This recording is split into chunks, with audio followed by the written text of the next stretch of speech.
Hi friends. Welcome to HR education YouTube channel. మనం ఈ వీడియోలో డిసెంబర్ నెలకు సంబంధించిన పార్ట్ 2 కరెంట్ అఫైర్స్ చూద్దాం. ఆల్రెడీ డిసెంబర్ నెలకు సంబంధించిన part 1 current affairs video upload చేయడం జరిగింది. ఎవరైనా ఆ వీడియో చూడని వాళ్ళు వీడియో చూడాలనుకుంటే కింద డిస్క్రిప్షన్‌లో ఆ వీడియోకి సంబంధించిన లింక్స్ ప్రొవైడ్ చేస్తాను. దానిపైన క్లిక్ చేసి ఆ వీడియోనైతే మీరు చూడవచ్చు. వ్యూయర్స్‌కి ఒక చిన్న రిక్వెస్ట్. మనము మంత్ వైస్ కరెంట్ అఫైర్స్ అన్నీ కవర్ అయ్యే విధంగా క్వెషన్స్ రూపంలో అయితే ఇవ్వడం జరుగుతుంది.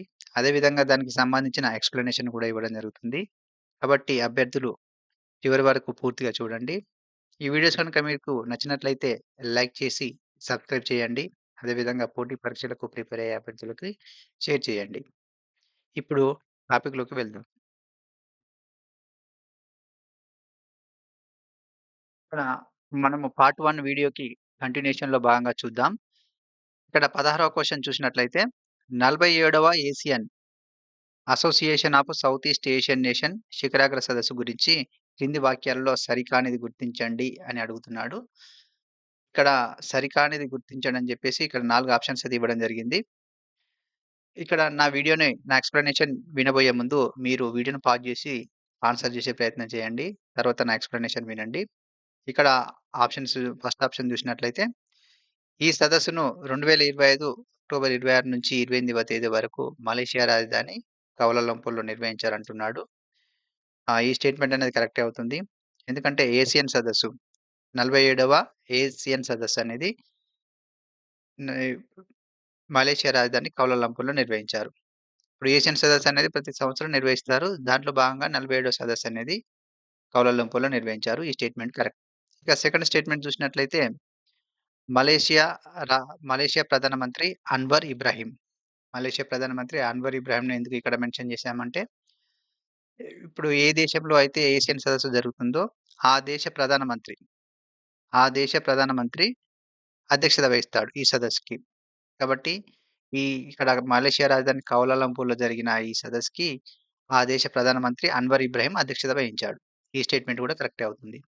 ఇక థర్డ్ స్టేట్‌మెంట్ చూసినట్లయితే ఏషియన్ కూటమిలో మొత్తం 11 సభ్య దేశాలున్నాయి అంటున్నాడు. యెస్. ఈ స్టేట్‌మెంట్ కూడా కరెక్ట్ అవుతుంది. మొత్తం ఏషియన్ కూటమిలో 11 సభ్య దేశాలున్నాయి. అవెలాగనంటే ఇప్పుడు ఏసియన్ కూటమి అంటే ఆగ్నేయ ఆసియా దేశాల సమాఖ్య.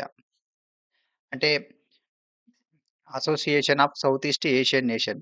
ఈ దేశాలన్నీ కలిసి ఒక కూటమిగా అంటే వాళ్ళలో వాళ్ళు ఆర్థిక సహకారము, భద్రతకు సంబంధించిన సహకారము, వాణిజ్యానికి సంబంధించిన సహకారం జేసుకోవడానికి ఆగ్నేయ ఆసియా దేశాలన్నీ కలిసి ఒక కూటమిగా ఏర్పాటు కావడం జరిగింది.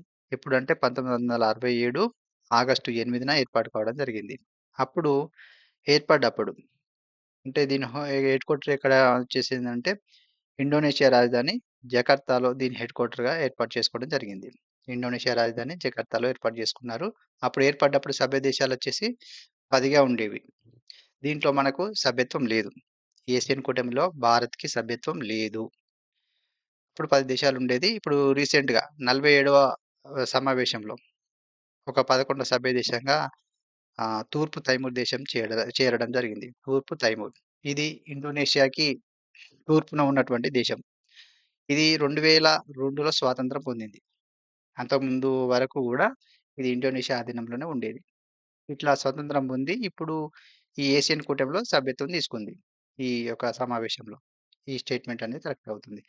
ఇక ఫోర్త్ స్టేట్‌మెంట్ చూసినట్లయితే ఈ శిఖరాగ్ర సదస్సులో 11వ సభ్య దేశంగా కాంబోడియా చేరిందని అంటున్నాడు. ఇక్కడ 11వ సభ్య దేశంగా ఇంతకుముందు చెప్పినట్లుగా కాంబోడియా గాదు. తూర్పు తైమూర్ దేశం.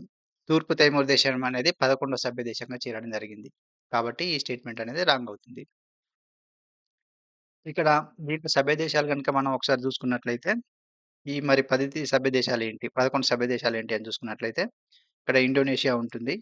అదేవిధంగా Malaysia, Philippines, Singapore, Thailand, Brunei, Vietnam, Laos, Myanmar, Cambodia, ఇప్పుడు 11వ సభ్య దేశంగా తైమూర్, తూర్పు తైమూర్. దీన్నే తైమూర్ లెస్ట్ అని కూడా పిలుస్తాం. అట్లా మొత్తం ఈ కూటమిలో ఏసియన్ కూటమిలో 11 సభ్య దేశాలున్నాయి. ఇక్కడ ఫోర్త్ స్టేట్‌మెంట్ రాంగ్. ఇక్కడ సరికానిది గుర్తించు అని అడిగాడు కాబట్టి ఇక్కడ సరైన ఆన్సర్ ఆప్షన్ డి ఆన్సర్ అవుతుంది. ఇక్కడ 17వ క్వెషన్ చూసినట్లయితే 20వ తూర్పు ఆసియా శిఖరాగ్ర సదస్సు ఈస్ట్ ఏసియా సమ్మిట్ 2025లో ఎక్కడ నిర్వహించబడింది అని అడుగుతున్నాడు. ఇక్కడ చూసినట్లయితే 4 ఆప్షన్స్ ఇవ్వడం జరిగింది. ఈ ఈస్ట్ ఏసియా సమ్మిట్ అనేది ఇండోనేషియా రాజధాని జకార్తాలో జరిగిందా? మలేషియా రాజధాని కౌలాలంపూర్‌లో జరిగిందా? భారతదేశ రాజధాని న్యూఢిల్లీలో జరిగిందా? ఆస్ట్రేలియా రాజధాని కాన్బెరాలో జరిగిందా అని అంటున్నాడు. ఇక్కడ కరెక్ట్ ఆన్సర్ వచ్చేసి ఇక్కడ మలేషియా రాజధాని సింగపూర్‌లో జరిగింది. ఇక్కడ ఈఏ సదస్సు ఈస్ట్ ఏషియన్ సమ్మిట్ అంటే తూర్పు ఆసియా దేశాలు. తూర్పు ఆసియా దేశాలు కలిసి ఒక కూటమిగా ఏర్పాటు కావడం జరిగింది. వాళ్ళలో వాళ్ళు ఇప్పుడు ఆర్థిక సహకారం, సామాజిక సహకారం, భద్రత ఇట్లాంటి అంశాలపైన సహకరించుకోవడానికి ఏర్పాటు కావడం జరిగింది. ఇది ఎప్పుడు ఏర్పాటు కావడం జరిగింది అనంటే, ఇది దీంట్లో 2005లో 2005లో ఈ ఈస్ట్ ఏషియన్ సమ్మిట్ అనేది ఏర్పాటు కావడం జరిగింది. దీంట్లో మొత్తం 18 సభ్య దేశాలున్నాయి. 18 సభ్య దేశాలను చూసుకున్నట్లయితే 10 ఏమో ఏసియన్ కంట్రీస్. Asian countries. అంటే దీంట్లో 10 సభ్య దేశాలని 11 అని చెప్పుకున్నాం ఇంతకుముందు ఏసియన్ సమ్మిట్‌లో. కానీ దీంట్లో ఉన్నాయి మాత్రం 10 సభ్య దేశాలు ప్లస్ ఇక భారత్, యూఎస్ఏ తర్వాత ఆహ్, ఇక చూసుకున్నట్లయితే జపాన్, దక్షిణ కొరియా, రష్యా, ఆస్ట్రేలియా, న్యూజిలాండు ఇట్లాంటి దేశాలు సభ్య దేశాలుగా ఉన్నాయి. మొత్తం టోటల్‌గా 18 సభ్య దేశాలు ఉన్నాయి దీంట్లో. ఇది దీని ఇంపార్టెన్స్ ఏందంటే, ఇప్పుడు ఏషియన్‌కి ఉన్న దీనికి ఇంపార్టెన్స్ ఏందంటే, ఏసియా సదస్సు ఎక్కడైతే జరుగుతుందో, ఆ సదస్సు జరిగిన అనంతరం దీన్ని అదే ప్రదేశంలో నిర్వహించడం జరుగుతుంది. అట్లా 20వ ఆహ్, ఈస్ట్ ఏషియన్ సమ్మిట్ అనేది ఈ మలేషియా రాజధాని కౌలాలంపూర్‌లో నిర్వహించారు. ఆప్షన్ బి ఆన్సర్ అవుతుంది. ఇక్కడ 18వ క్వెషన్ చూసినట్లయితే 33వ ఎపెక్ ఏసియా పసిఫిక్ ఎకనామిక్ కోఆపరేషన్ శిఖరాగ్ర సదస్సు 2025కు సంబంధించి క్రింది వాక్యాలలో సరికానిది గుర్తించండి అని అడుగుతున్నాడు. ఇక్కడ 4 స్టేట్మెంట్స్ అయితే ఇవ్వడం జరిగింది. సరికానిది ఏదో చూద్దాం. వన్ బై వన్ ఎలిమినేట్ చేసుకుంటూ వద్దాం. ఫస్ట్ స్టేట్మెంట్ ఏంటంటే, ఈ సదస్సు 2025 అక్టోబర్ 31 నుంచి నవంబర్ 1 తేదీ వరకు దక్షిణ కొరియాలోని గాంగ్జూలో నిర్వహించబడింది అంటున్నాడు. యెస్. ఈ స్టేట్మెంట్ కరెక్టే అవుతుంది. దక్షిణ కొరియాలోని గాంగ్జూలో జరిగింది. దీనికి దక్షిణ కొరియా అధ్యక్షుడు లీ జే మ్యూంగ్, దీనికి అధ్యక్షత వహించాడు. ఈ యొక్క ఎపెక్ సదస్సుకు 33వ ఎపెక్ సదస్సుకి దక్షిణ కొరియాలో జరిగితే, ఆ దేశ అధ్యక్షుడైనటువంటి లీ జే యంగ్ అధ్యక్షత వహించాడు. ఈ స్టేట్మెంట్ కరెక్టే. ఇక సెకండ్ స్టేట్మెంట్ చూసినట్లయితే 2025 అపెక్స్ శిఖరాగ్ర సదస్సు యొక్క థీమ్ బిల్డింగ్ ఏ sustainable tomorrow, connect, innovate, prosper అనే థీమ్‌తో నిర్వహించబడింది అంటున్నాడు. యెస్. ఇదే థీమ్‌తో నిర్వహించబడింది. ఈ స్టేట్మెంట్ కూడా కరెక్టే అవుతుంది. ఎందుకు ఈ అపెక్స్ సదస్సు ఏర్పడిందనంటే, ఏసియా పసిఫిక్ ఎకనామిక్ కోఆపరేషన్ అనుకున్నాం. అంటే ఇప్పుడు పసిఫిక్ మహాసముద్రం చుట్టూ ఉన్నటువంటి దేశాలు వాళ్ళలో హ్మ్. వాణిజ్యపరంగా అవగాహన కోసం, అదేవిధంగా ఆర్థిక అంశాలు, సామాజిక అంశాలు పైన అవగాహన పెంపొందించుకోవడం కోసం ఈ అపెక్స్ సదస్సు అయితే నిర్వహించడం జరుగుతుంది. ఈ స్టేట్మెంట్ అనేది కరెక్టే. ఇక థర్డ్ స్టేట్మెంట్ చూసినట్లయితే అపెక్ కూటమిలో మొత్తం 21 సభ్య దేశాలు ఉండడం జరిగింది అంటున్నాడు. యెస్. అపెక్ కూటమిలో మొత్తం 21 సభ్య దేశాలు ఉండడం జరిగింది. దీంట్లో ఇవి ఇవి ఈ పసిఫిక్ మహాసముద్రం చుట్టూ ఉన్నటువంటి 21 దేశాలని మనం చెప్పుకున్నాం.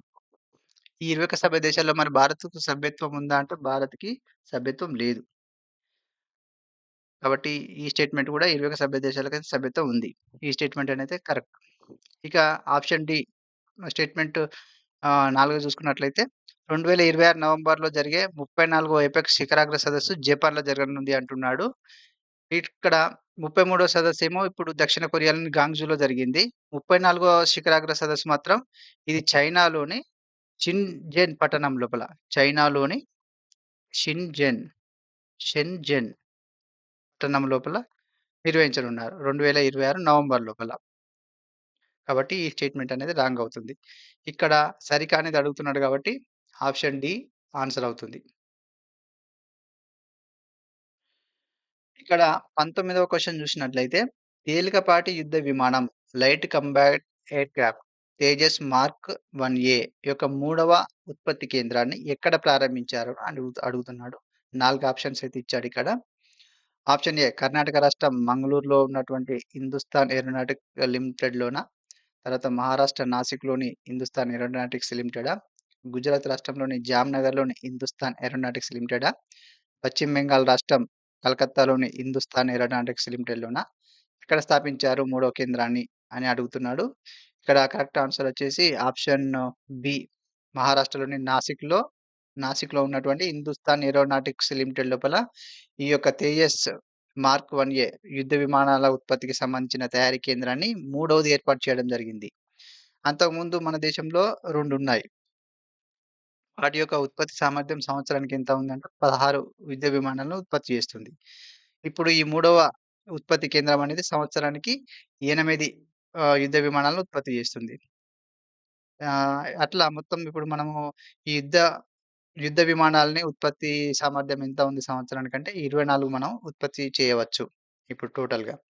ఇక్కడ హాల్ చూసుకున్నట్లయితే ఇది రక్షణ మంత్రిత్వ శాఖ కింద పనిచేసేటువంటి విమానాలను తయారు చేసేటువంటి ఒక సంస్థ. యుద్ధ విమానాలను తయారు చేసే సంస్థ. ఇది యుద్ధ విమానాలను తయారు చేస్తుంది, హెలికాప్టర్‌లను తయారు చేస్తుంది. అదేవిధంగా వాటి ఏమన్నా రిపేర్ ఉంటే అంటే వాటిని నిర్వహించే కార్యక్రమం గూడా పనులు గూడా చేస్తుంది. ఈ హాల్ అనేది. ఇక్కడ కరెక్ట్ ఆన్సర్ ఆప్షన్ బి అవుతుంది. ఇక్కడ 20వ క్వెషన్ చూసినట్లయితే, క్రింది వారిలో ఎవరి 150 జయంతిని రాష్ట్రీయ ఏకతా దివాస్‌గా జరుపుకున్నాము జ జరుపుకున్నామని అడుగుతున్నాడు. ఇక్కడ రాష్ట్రీయ ఏకతా దివాస్ అనేది ఇక్కడ ఆప్షన్ చూసినట్లయితే సర్దార్ వల్లభాయ్ పటేల్ యొక్క జన్మదినాన్ని మనం అక్టోబర్ 31 గదా! సర్దార్ వల్లభాయ్ పటేల్ జన్మదినం. అక్టోబర్ 31ని రాష్ట్రీయ ఏకతా దివస్‌గా జరుపుకుంటున్నాం. మరి అట్లానే ఈ సంవత్సరం గూడా 2025 అక్టోబర్ 31ని గూడా రాష్ట్ర ఏకతా దివస్‌గా నిర్వహించుకున్నాం. ఎక్కడ అంటే ఇది గుజరాత్‌లో నిర్వహించారు ఈసారి.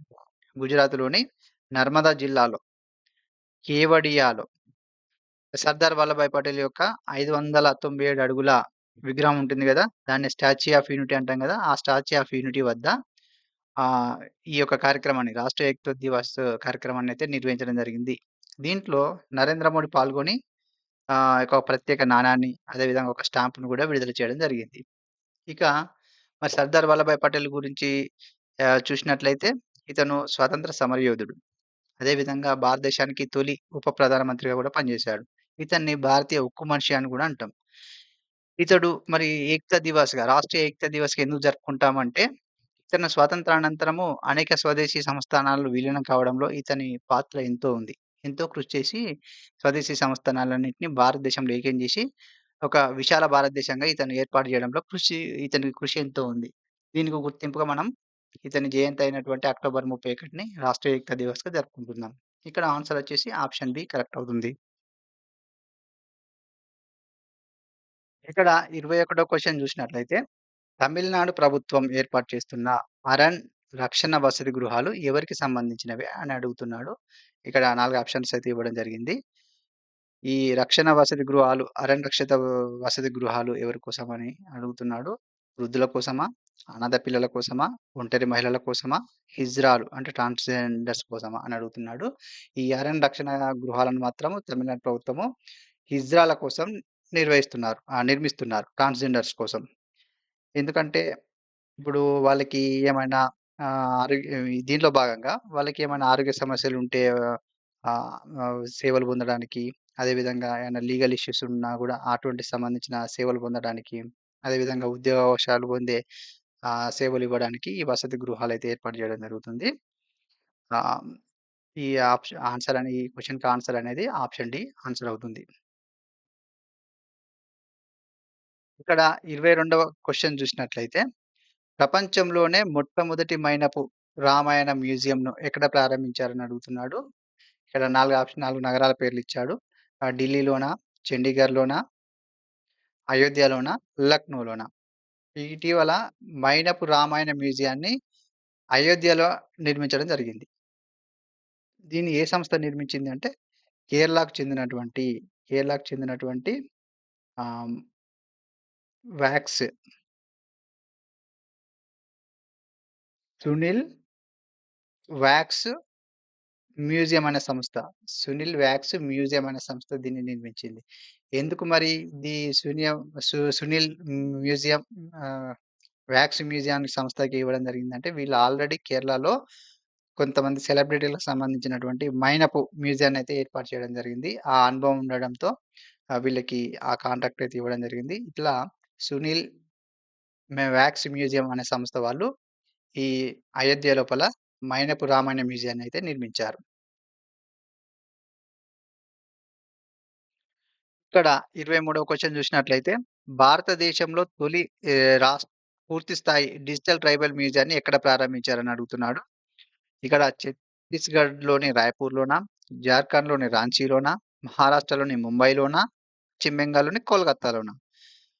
ఇక్కడ డిజిటల్ ట్రైబల్ మ్యూజియాన్ని ఛత్తీస్‌గఢ్‌లోని రాయ్‌పూర్‌లో అయితే ఏర్పాటు చేయడం జరుగుతుంది. ఇక్కడ ఎందుకు ఏర్పాటు చేస్తున్నారు మరి ట్రైబల్ మ్యూజియాన్ని అని చూసుకున్నట్లయితే, ఇక్కడ ఛత్తీస్‌గఢ్ రాష్ట్రం నుంచి స్వతంత్ర సమరోద్యమంలో ఛత్తీస్‌గఢ్ నుంచి తొలి అమరుడుగా గుర్తింపు పొందినటువంటి వీర్ నారాయణ్ సింగ్. వీర్ నారాయణ్ సింగ్. వీరు నారాయణ్ సింగ్ తొలి అమరుడుగా గుర్తింపు పొందాడు. తొలి గిరిజన అమరుడుగా గూడా గుర్తింపు పొందాడు. కాబట్టి అతని యొక్క జన్మదినమైనటువంటి నవంబర్ 1 నవంబర్ 1న అతనికి గుర్తింపుగా ఛత్తీస్‌గఢ్‌లోని రాయ్‌పూర్‌లో అయితే డిజిటల్ ట్రైబల్ మ్యూజియాన్నయితే ఏర్పాటు చేయడం జరుగుతుంది. ఇక్కడ ఆన్సర్ ఆప్షన్ ఏ ఆన్సర్ అవుతుంది. 24వ క్వెషన్ ఇది చూసినట్లయితే, కింది వాటిలో యువతరం యువత ధూమపానంపై నిషేధం విధించిన దేశం ఏదని అడుగుతున్నాడు. యువత ధూమపానంపై నిషేధం విధించిన దేశము ఇక్కడ మాల్దీవులవుతుంది. మాల్దీవులనేది ఇటీవల యువత ధూమపానం పై నిషేధం విధించింది. ఎట్లా అంటే ఇప్పుడు 2027 తర్వాత 2027 జనవరి తర్వాత, జనవరి 1 తర్వాత జన్మించిన ఎవరైతే పిల్లలుంటారో వాళ్ళు ధూమపానం సేవించకూడదు అన్నట్లుగా ఉత్తర్వులు జారీ చేస్తూ ఆ ధూమపానంపై నిషేధం విధించింది ఇటీవల. ఇక్కడ మాల్దీవులు చూసుకున్నట్లయితే మాల్దీవుల రాజధాని మాలే. ఇది మన దేశానికి దక్షిణ దిశలో ఉంటుంది. ఇక్కడ 25వ క్వెషన్ చూసినట్లయితే, క్రింది వారిలో ఎవరి యొక్క జయంతిని జనజాతీయ గౌరవ దివస్‌గా భారతదేశం జరుపుకుంటుంది అని అడుగుతున్నాడు. ఇక్కడ ఎవరి జయంతిని అని చూసినట్లయితే ఇక్కడ ఆప్షన్ ఏ అల్లూరి సీతారామరాజా, బిర్సా ముండానా, కొమురం భీమ, రామ్‌జీ గోండా. ఇక్కడ మనం జనజాతీయ గౌరవ దివస్‌గా బిర్సా ముండా యొక్క జయంతిని జాతీయ జనజాతీయ గౌరవ దివస్‌గా జరుపుకుంటున్నాం. ఇతను ఒక ఆదివాసీ స్వతంత్ర సమరయోధుడు. అదే విధంగా గిరిజన విప్లవకారుడు గూడా. ఇతన్ని అసలు పేరేందంటే బిర్సా ముండా.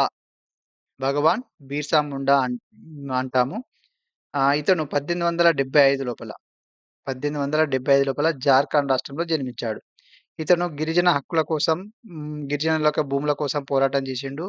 ఇతడు ఏ నినాదంతో అంటే జల్ జంగల్ జమీన్ అనే నినాదంతో గిరిజన హక్కుల కోసం పోరాటం చేసిన వ్యక్తిగా గుర్తింపు పొందాడు.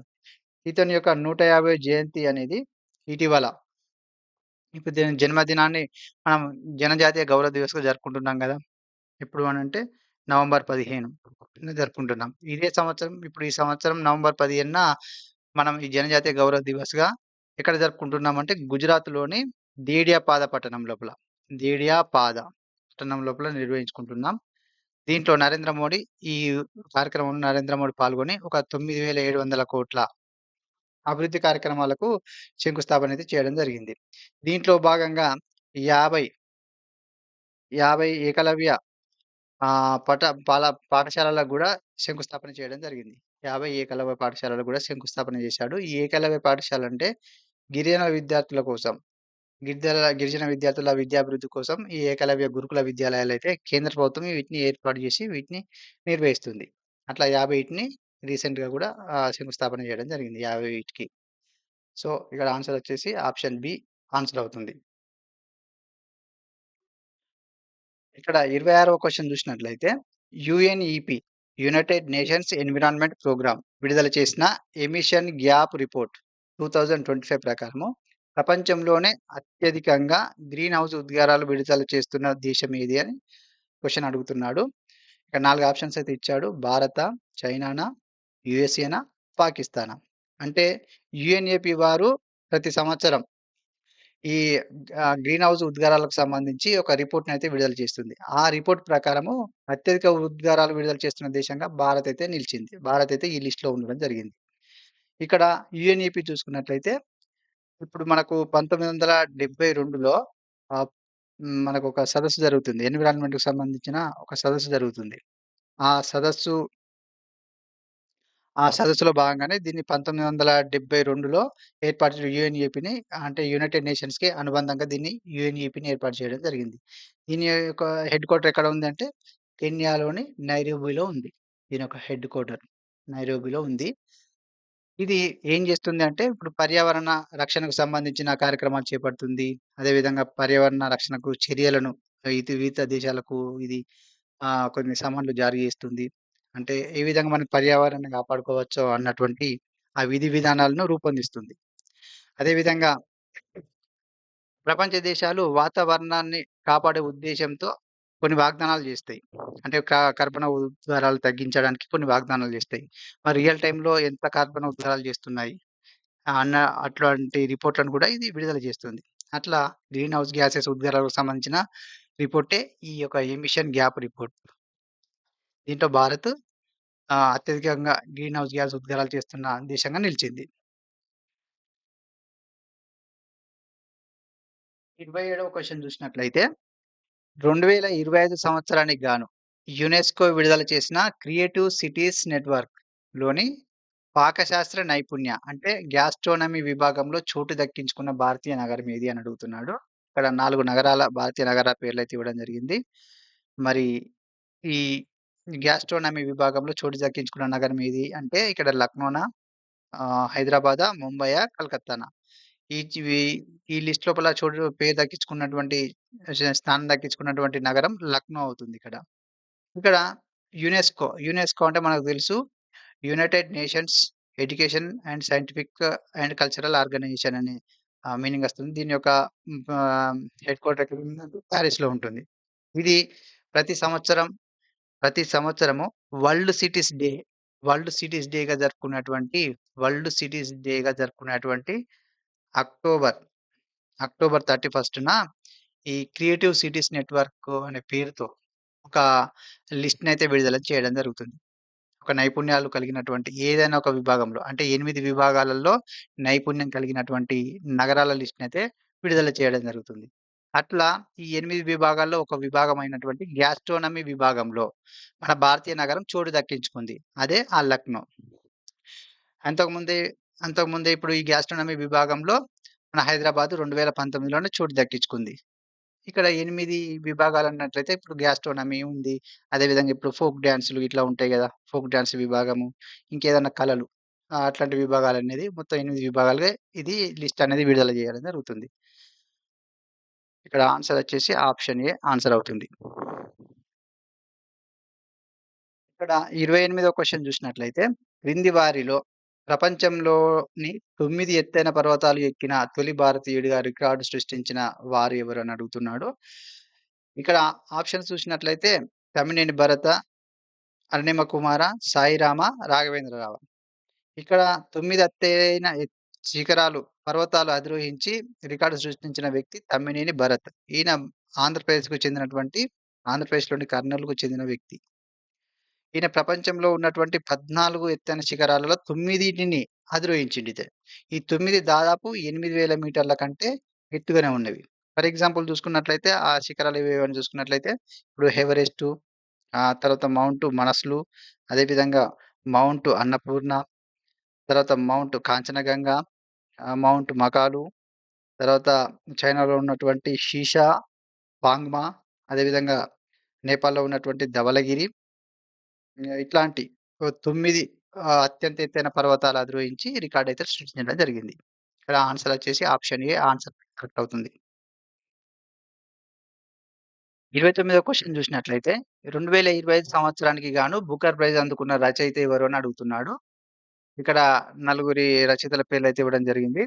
ఇక్కడ సునీతా కృష్ణన, కిరణ్ దేశాయ, డాలీ సింగా, డేవిడ్ సలయ. ఇక్కడ 2025 సంవత్సరానికి బూకర్ ప్రైజ్ పొందింది బ్రిటన్‌కు చెందినటువంటి డేవిడ్ సలై. మరి బూకర్ ప్రైజ్ చూసుకున్నట్లయితే డేవిడ్ సలై మరి ఏ రచనకి ఇచ్చారు అంటే 'ఫ్లెష్' అనే రచనకు గాను ఇతనికి బూకర్ ప్రైజ్ అయితే ఇవ్వడం జరిగింది. ఈ సంవత్సరానికి సంబంధించి ఇతను బ్రిటన్‌కి చెందినటువంటి వ్యక్తి. ఇక బూకర్ ప్రైజ్ చూసుకున్నట్లయితే బూకర్ ప్రైజ్ అనేది ఇది సాహిత్య రంగంలో ఇచ్చేటువంటి విభాగం. ముఖ్యంగా ఇంగ్లీష్ రచనలకు గాను ఇస్తారు దీన్ని. అంటే ఇంగ్లాండ్‌కు చెందినటువంటి బుకర్ వాళ్ళు ఫౌండేషన్ వాళ్ళు ఇవ్వడం జరుగుతుంది దీన్ని ప్రతి సంవత్సరం.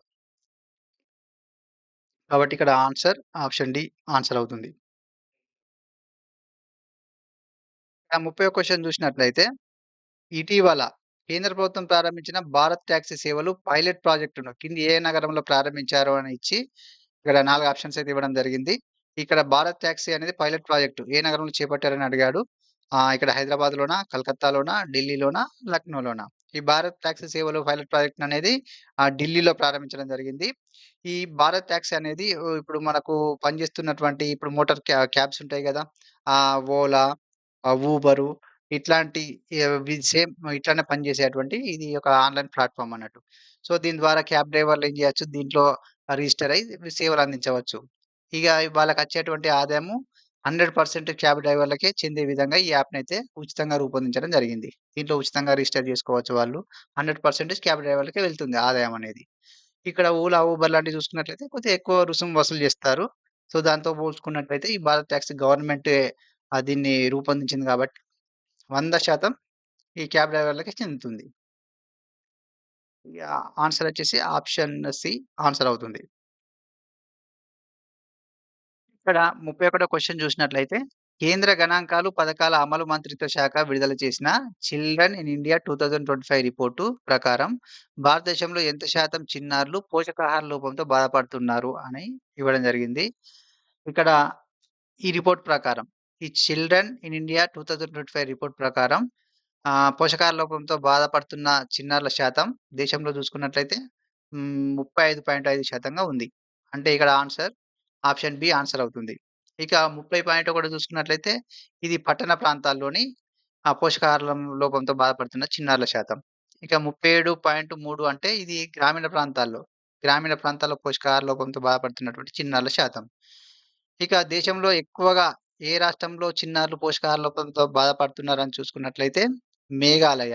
మేఘాలయలో ఎంత శాతం మంది చిన్నారులు అని చూసుకున్నట్లయితే 46.65% మంది 46.5% మంది పోషకాహార లోపంతో బాధపడుతున్నారు అని ఈ రిపోర్ట్ అయితే పేర్కొనడం జరిగింది.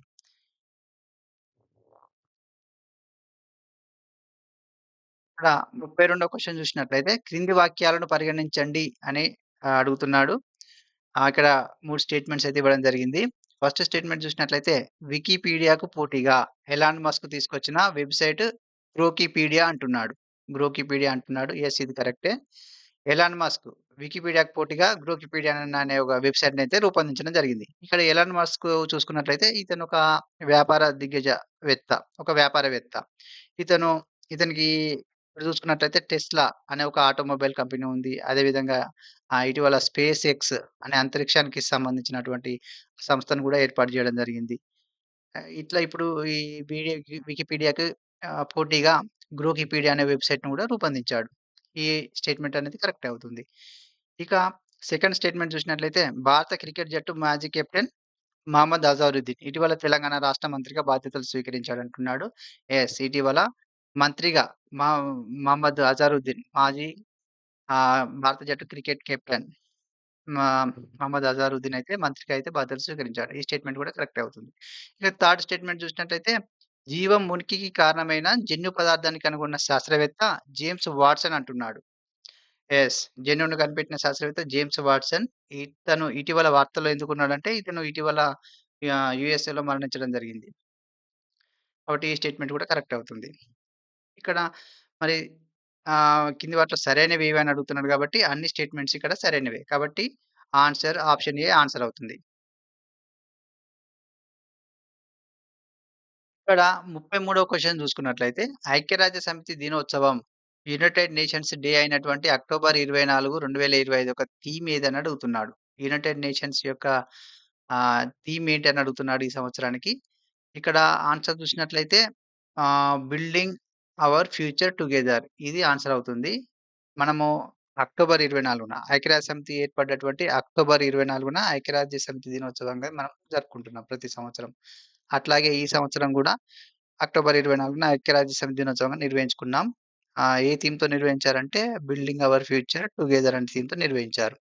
ఇక మిగతా 3 చూసుకున్నట్లయితే ఇగ hand in hand for better foods and A better future అనే థీమ్. ఇది దేనికి సంబంధించిందంటే, మనం ప్రతి సంవత్సరము ఈ అక్టోబర్, అక్టోబర్ 16న ప్రపంచ ఆహార దినోత్సవంగా నిర్వహిస్తాం. అట్లాగే 2025లో గూడా ప్రపంచ ఆహార దినోత్సవాన్ని నిర్వహించాము. దీని యొక్క థీమ్ ఏందంటే, hand in hand for better foods and A better future. ఇక్కడ ఆహారం గాబట్టి ఫుడ్స్ అనే ఒక వర్డ్ వచ్చింది. అట్లా గుర్తుపెట్టుకోండి ఈ సంవత్సరం యొక్క థీమ్. ఇక end polio every child every vaccine everywhere. ఇది దేని యొక్క థీమ్ అంటే, మనం ప్రతి సంవత్సరం అక్టోబర్ 24ను అక్టోబర్ 24న ప్రపంచ పోలియో దినంగా జరుపుకుంటాం. అయితే ఈ సంవత్సరం ఏ థీమ్‌తో నిర్వహించుకున్నామంటే, end polio every child everywhere every vaccine everywhere అనే థీమ్‌తో నిర్వహించాం. ఇక్కడ ఎట్లా గుర్తుపెట్టుకోండి అంటే, ఇగో ఎండ్ పోలియో అనే వర్డ్ కనిపించింది కాబట్టి అట్లా గుర్తుపెట్టుకోండి. ఇక ఈ థీమ్ అంటే చైల్డ్ సర్వైవల్ థీమ్ దేనికి సంబంధించిందంటే, మనం ప్రతి సంవత్సరం నవంబర్ 12న ప్రతి సంవత్సరం నవంబర్ 12న న్యూమోనియా ప్రపంచ న్యూమోనియా దినోత్సవంగా జరుపుకుంటున్నాం. ఇట్లా ఈ సంవత్సరం న్యూమోనియా దినోత్సవం అనేది నవంబర్ 12న ఏ థీమ్‌తో జరుపుకున్నామంటే, చైల్డ్ సర్వైవల్ అనే థీమ్‌తో జరుపుకున్నాం. ఇగ న్యూమోనియా అని అన్నాం కాబట్టి, ఈ న్యూమోనియా అనేది ఇది ఊపిరితిత్తులకు సంబంధించినటువంటి వ్యాధి. ఇది బాక్టీరియా వల్ల సంభవిస్తుంది. బాక్టీరియా. ఇది ఫ్రెండ్స్ ఈ డిసెంబర్ మంత్‌కి సంబంధించిన important current affairs. Thank you friends. Thank you for watching.